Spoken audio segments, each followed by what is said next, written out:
Hello everyone, a very warm welcome to you all. In this video, we are going to discuss about the independent director, like who is an independent director, meaning of independent director, and on which companies appointing of independent director is applicable. Applicability on appointing the independent director means कौन सी companies को independent director appoint करना होता है. So all listed public companies, जितनी भी public companies हैं, listed public companies हैं, उनको at least 1/3 of total number of directors as independent director appoint करने होते हैं. तो जितनी भी लिस्टेड कंपनीज हैं, उनके जितने भी डायरेक्टर्स हैं, out of those all directors at least 1/3 of total number of directors independent directors होना चाहिए. Next is unlisted public companies. तो वो पब्लिक कंपनीज जो कि स्टॉक एक्सचेंजेस पे लिस्टेड नहीं है, वो होती हैं अनलिस्टेड पब्लिक कंपनीज. तो अनलिस्टेड पब्लिक कंपनी के केस में public companies with a paid up capital of 10 crore और मोर, जिनकी paid up share capital 10 crore या उससे ज्यादा है, या फिर वो पब्लिक कंपनीज जिनका टर्नओवर 100 करोड़ और मोर है, या फिर पब्लिक कंपनीज जिनका outstanding loan, debentures and deposits exceeding 50 crore या उससे ज्यादा है. इन कंपनीज को at least 2 directors as independent director appoint करना मैंडेटरी है. तो अगर किसी भी पब्लिक कंपनी में जिसका paid up share capital 10 crore या ज्यादा है, या फिर जिसका टर्नओवर 100 करोड़ या उससे ज्यादा है, या फिर जिसका aggregate outstanding loans, debentures and deposits, इन तीनों का टोटल करके 50 करोड़ को एक्सीड करता है, तो उस केस में कंपनी के बोर्ड ऑफ डायरेक्टर्स में से एटलीस्ट 2 डायरेक्टर्स इंडिपेंडेंट डायरेक्टर्स होना मैंडेटरी है. Now, who is an independent director? So in general words, independent director एक वो डायरेक्टर होता है जो बोर्ड ऑफ डायरेक्टर्स का मेंबर होता है and who does not have a material relationship with a company, जिसकी कोई भी रिलेशनशिप नहीं होती है कंपनी के साथ, including any pecuniary relationship. Means उसके कोई भी मॉनेटरी टर्म्स में कोई भी कंपनी के साथ कोई लेन देन नहीं होता except the sitting fees, and is neither part of executive team nor involved in the day-to-day operations of the company. Independent director company के डे टू डे ऑपरेशन में पार्टिसिपेट नहीं करता, वो सिर्फ कुछ ही मैटर्स पे डिस्कशन करता है. Now the meaning of independent director is given under section 149 subsection 6 of Companies Act 2013. As per this, an independent director in relation to a company, who is an independent director means a director other than a managing director or a whole time director or a nominee director.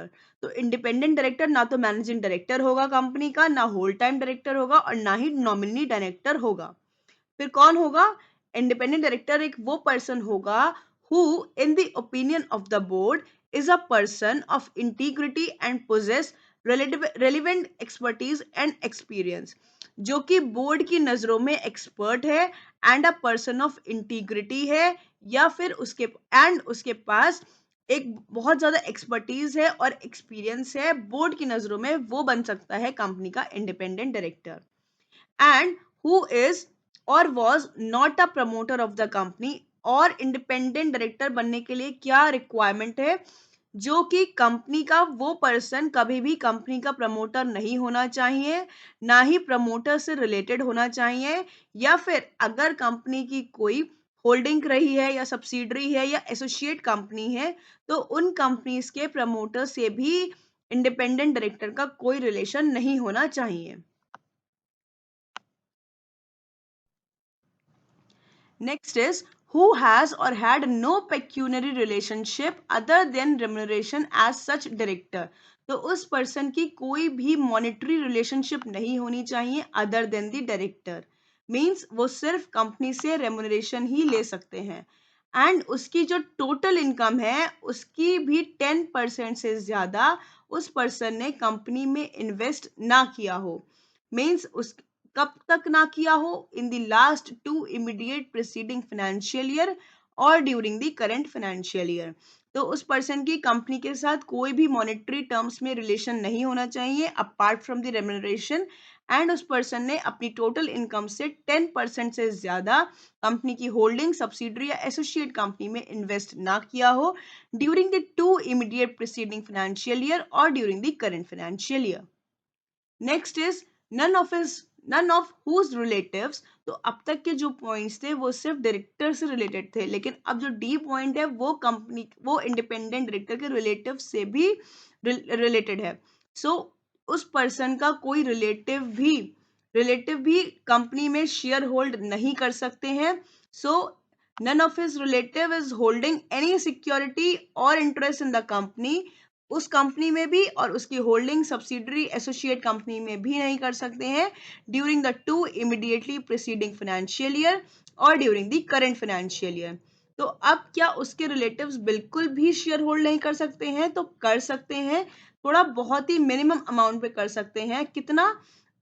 सिर्फ 50 lakh rupees तक ही वो invest कर सकते हैं, या फिर 2% of paid up share capital, या उसकी कंपनी की कैपिटल या होल्डिंग सब्सिडरी और एसोसिएट कंपनी, और सच higher some as may be prescribed. तो रिलेटिव्स भी सिक्योरिटी होल्ड नहीं कर सकते हैं। सिर्फ कितना कर सकते हैं? The amount not exceeding 50 lakh, या फिर 2% of paid up capital, holding subsidiary या एसोसिएट कंपनी, और such other higher some as may be prescribed. Next is company को उन्होंने या मींस रिलेटिव्स ने या इंडिपेंडेंट डायरेक्टर ने लोन नहीं दिया हो। किसको? कंपनी की होल्डिंग को, कंपनी को या उसकी सब्सिडरी को या कोई भी एसोसिएट कंपनी को लोन नहीं दिया होना चाहिए प्रिस्क्राइब्ड अमाउंट से ज्यादा during the 2 immediately preceding financial years. Next is उसके साथ साथ कंपनी ने गारंटी भी नहीं दी हो प्रिस्क्राइब्ड अमाउंट से ज्यादा इन 2 प्रीसीडिंग फाइनेंशियल ईयर। तो उस पर्सन ने या उसके रिलेटिव ने कंपनी को या कंपनी के डायरेक्टर्स को या होल्डिंग को, सब्सिडरी को या एसोसिएट कंपनी को गारंटी नहीं देनी होनी चाहिए exceeding the prescribed amount. And उनका कोई भी पेक्यूनरी रिलेशनशिप नहीं होना चाहिए कंपनी के साथ या उसकी सब्सिडरी, होल्डिंग या एसोसिएट कंपनी के साथ विच इज अमाउंटिंग टू 2% और more of its gross turnover. तो ग्रॉस टर्नओवर से 2% से ज्यादा या जितनी भी इनकम हुई है इन पॉइंट 1 2 3 में सिंगली या जॉइंटली मींस तीनों को मिला के या अलग अलग जितनी भी इनकम हुई है उसकी उससे ज्यादा उसके 2% से ज्यादा कंपनी के साथ कोई भी पेक्यूनरी रिलेशनशिप नहीं होना चाहिए।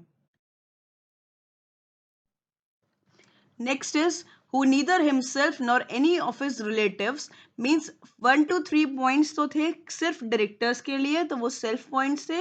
फोर्थ पॉइंट था रिलेटिव्स के लिए, और fifth point that is E point है डायरेक्टर प्लस रिलेटिव के लिए। तो वो पर्सन ना या तो वो खुद या उसका कोई भी रिलेटिव उस कंपनी में, उसकी होल्डिंग कंपनी में, सब्सिडरी में या एसोसिएट कंपनी में in any of 3 financial immediate preceding years में वो पर्सन केएमपी की पोजीशन को होल्ड नहीं कर सकता है और ना ही एम्प्लॉय की पोजीशन को होल्ड कर सकता है। प्रोवाइडेड अगर रिलेटिव कोई होल्ड कर रहा है पोजीशन तो वो एज एन एम्प्लॉय होल्ड कर सकता है, लेकिन केएमपी की होल्ड नहीं कर सकता।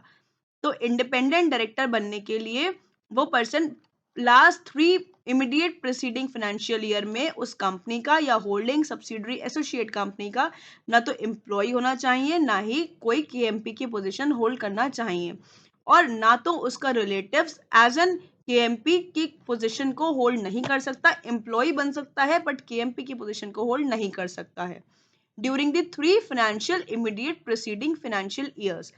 3 साल से पहले हो तो कोई बात नहीं है, बट उन लास्ट 3 फाइनेंशियल ईयर्स में नहीं होल्ड कर सकता। नेक्स्ट इज जिस साल भी वो अपॉइंटमेंट के लिए पर्सन बैठा है उस साल उसके रिलेटिव ने या उसने ना तो वो एम्प्लॉय होना चाहिए, ना वो प्रोप्राइटर होना चाहिए, और ना ही वो पार्टनर होना चाहिए।